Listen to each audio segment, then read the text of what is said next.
Welcome to Our Girl Relationships. We talk about the problems people face in their day to day lives. Let's start with the video. Honestly, I think somewhere in the back of my mind, I always knew my husband was a shallow man. But because I loved him, I chose to ignore a few of his flaws. I mean, a relationship is all about compromising, right? But now I'm at a place where I can no longer ignore his habits and don't know if I should keep on pretending to be happy with what I have. Am I being an a-hole here for lying and being in a sham of a marriage? Should I be upfront with my husband about my feelings?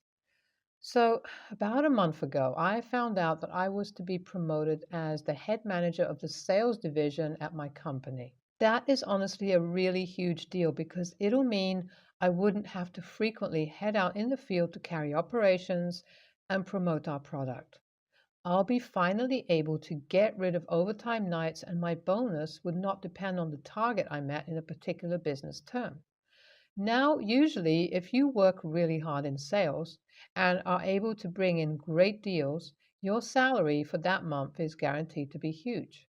But as a head manager of an entire division, my pay would not depend on the deals I'll bring in, and my bonus would be fixed every year, regardless of whether we made profits or not.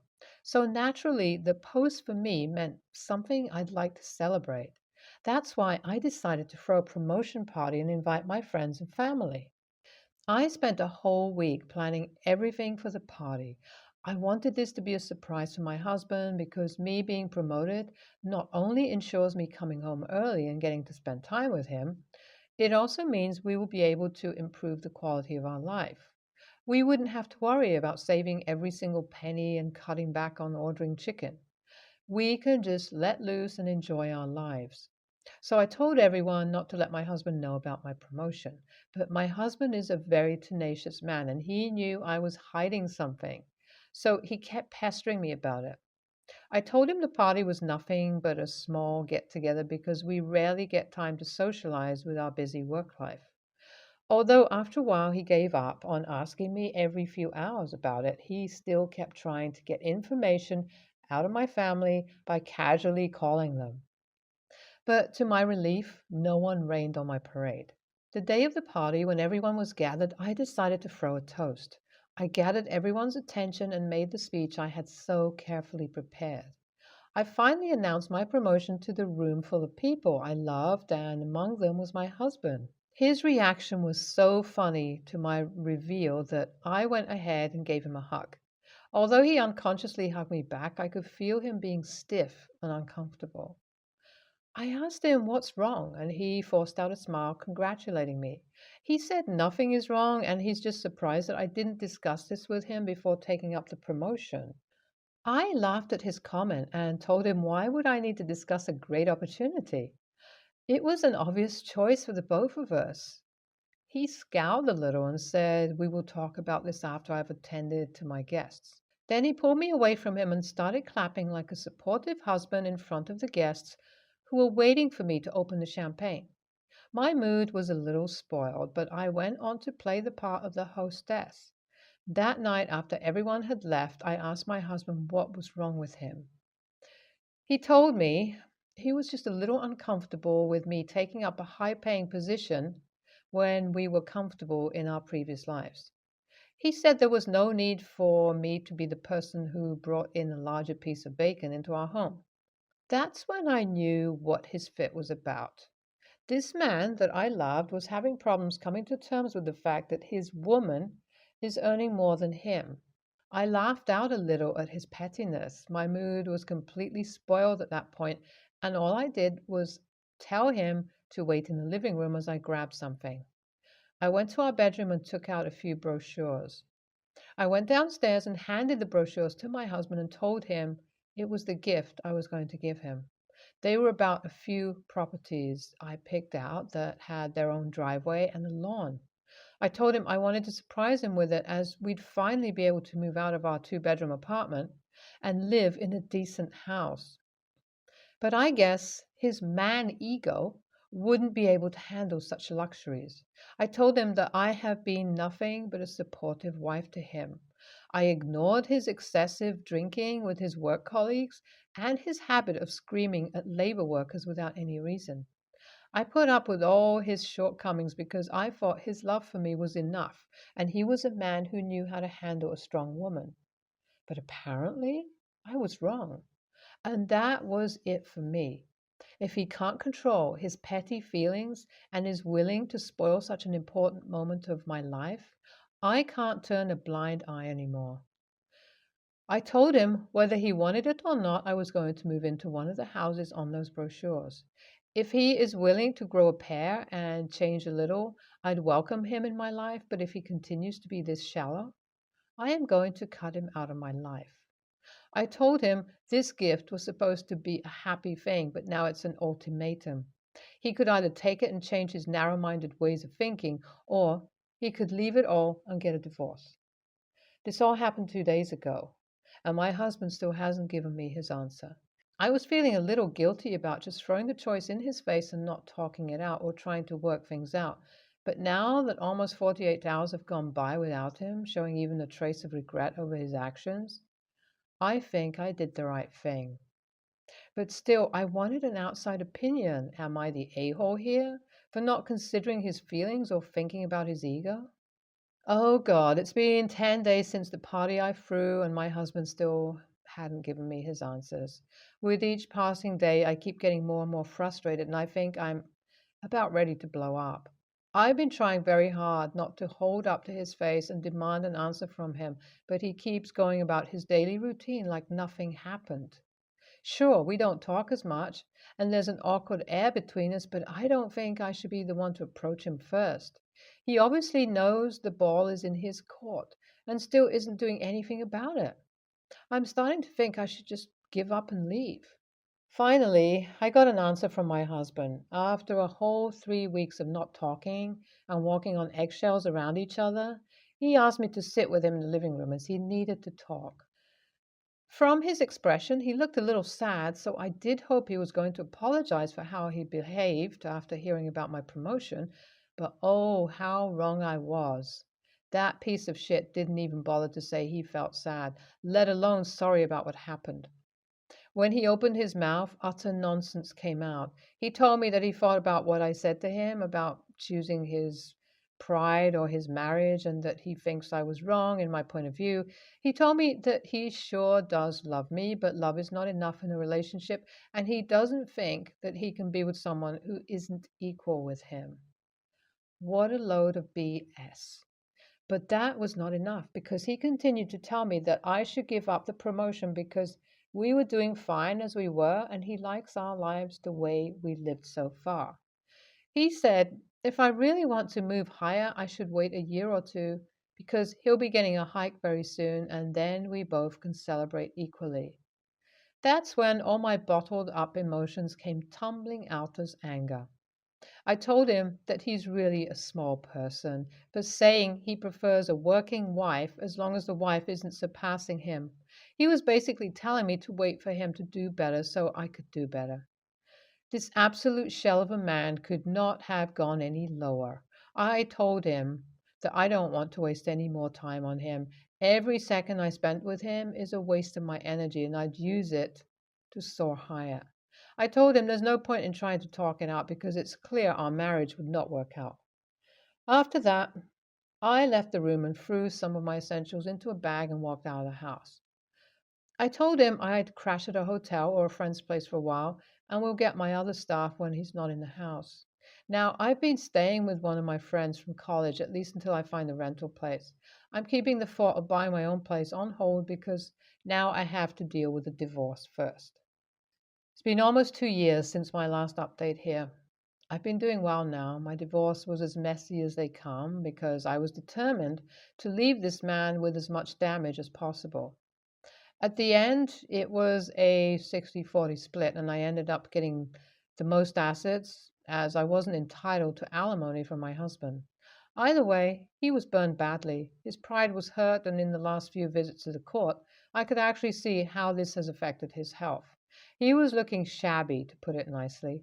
Finally, that man is out of my life, and I could live a happy life. I bought myself A three-bedroom house where I live with my sister now. She needed a place to crash after she found work in the same city as me, and I offered to live with her. And with the amount of time I have on my hands, and now because of not working overtime, I am also able to go out and date. My life is actually better than I thought it would be after such a messy marriage. Hopefully, it stays going uphill. NTA, the man really thought he'd asked the OP to hold off on getting a promotion until he gets one. What a joke. I'm glad you decided to move out and leave him. You deserve someone who would push you to be better, not hold you back. NTA, you do not have to think about the feelings of such a pathetic person. You did nothing wrong in giving him an ultimatum. He got what he deserved, and good on you for not being timid and seeing clearly through this crap. I, 37, male, Canadian. A few months back, I lost my twin brother to a drunk driver. He was the older twin, and despite the fact we looked the same, we were very different. He could do no wrong in our parents' eyes, even when he was drinking, using drugs, and stealing. I, however, could do nothing correctly and was even blamed for everything bad he did. He stole money from a church, and it was my fault because I didn't support him enough, type of deal. I honestly had a very long post typed out that went into more detail, but I just am going to go with the TLDR version. Because of my parents always placing the blame on me for what my brother did, I joined the army and moved away at 19. I was 31 before anyone in my family ever returned any of my Facebook messages or text messages. I didn't send many, but I did make the first step, normally before I deployed. We finally put our past behind us and reconnected. I met his wife and 4 kids. They are awesome.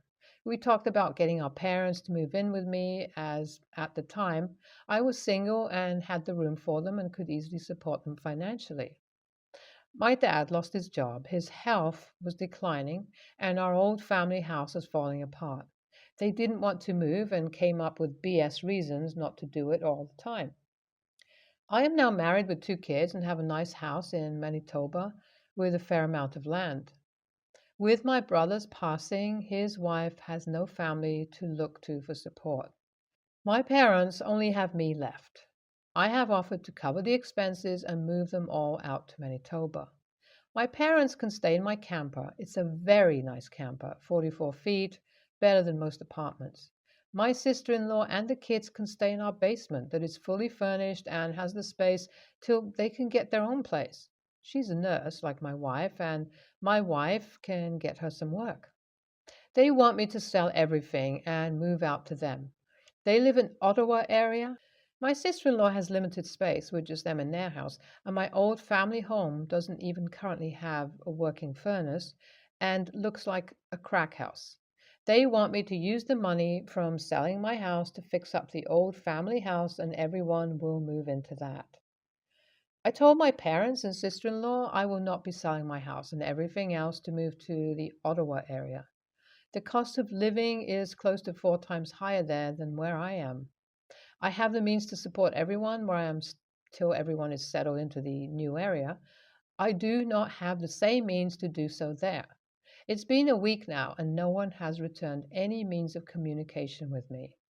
Wanted to take a second and say thank you to everyone. This has helped me a lot. There are some really good povs in here.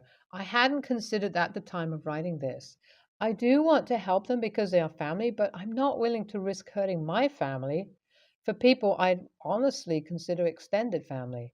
That may sound bad, but my wife and kids have given me more support than my own parents. So wife and kids come first.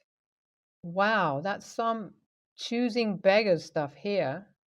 Definitely NTA for refusing to sell your home and move to a new province with a significantly higher COL.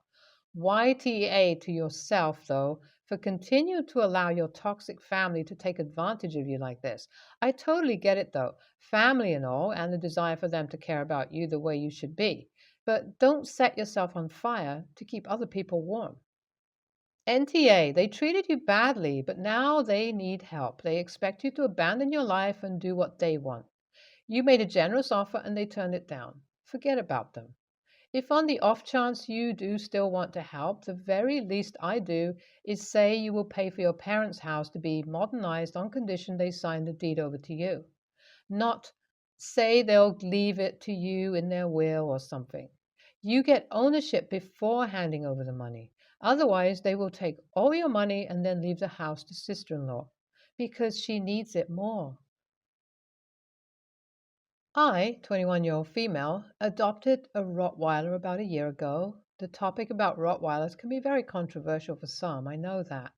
I live alone and like to go on night walks around 11 p.m. to 3 a.m.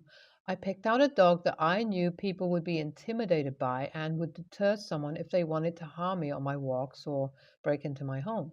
As a puppy, I had the dog trained. My dog has never hurt anyone. He doesn't bark at people and never jumps on someone if he's excited. He just sits next to me without moving a muscle. I also have a very short leash, so he can't walk in front of me, and just for extra safety, I have a muzzle on him. Usually, I just take him on night walks. This has never been an issue since nobody is out. Yesterday, I decided to go on a little walk during the day since I had to wake up super early today. Of course, I took my dog with me to get him out. Well, a couple of people in the neighborhood had a problem with it because of his breed. Kids were out playing, and the parents saw him as a threat. During our walk, he did not bark at anyone. He was leashed, and for the most part, I tried to avoid people because I know some are afraid of Rottweilers. One of the neighbors walked up to me and told me that I have to refrain taking him out on walks because he is a threat and could harm a child. I said that his children should not be in fear when playing outside. I told him that my dog had not barked at anyone. He's wearing a muzzle and he's next to me. During the whole conversation, my dog sat next to me without moving a muscle, while this guy basically yelled at me, telling me he's scared of my dog. It ended with me saying that I refuse not to take my dog out just because someone is scared of my dog. They could simply not come near him and all will be well. I left and he yelled at me and called me a bitch, then proceeded to call the cops. I told the officer exactly what I told him. They can't keep me from walking my dog, so there was nothing they could really do. Now I just get stares. I understand the controversy with Rottweilers, so AITA, for refusing to not walk my dog around my neighborhood just because people are scared of him. Thank you to all the people who have responded. I decided to take Draco on day walks a lot more. He seems to enjoy it, and like a lot of people have pointed out, I'm not doing anything wrong. He's a sweet boy and well trained. To those who have pointed out that the muzzle, non-English speaker, so I apologize, I got the word wrong on the post, adds to the fear because it makes him look more intimidating, I will be removing the muzzle. I thought it was extra precaution. Now I know it's dumb. Draco is a good boy and would not hurt a fly. NTA, as a pit bull owner, I empathize. People can take their prejudices and shove them. Dogs are dogs, and yours sounds well behaved. Be a good example and show people that Roddies are good dogs by taking him on appropriate walks whenever you like. NTA, let 'em stare. Unless they're paying your bills, pay them no mind. You sound like a great owner. You could consider not muzzling since those tend to convey dangerous dog. And if your pup doesn't need one, it could help with image management. But you sure don't have to, and it's not your job to make people feel better about the literal world around them. NTA, you are a victim of most dogs being piss poorly trained. For many, a well trained dog like yours is intimidating because we are used to big dogs being a handful. It's like well trained dogs are a cold, calculating menace to many people. You know what I mean? You did nothing wrong. Walk your dog.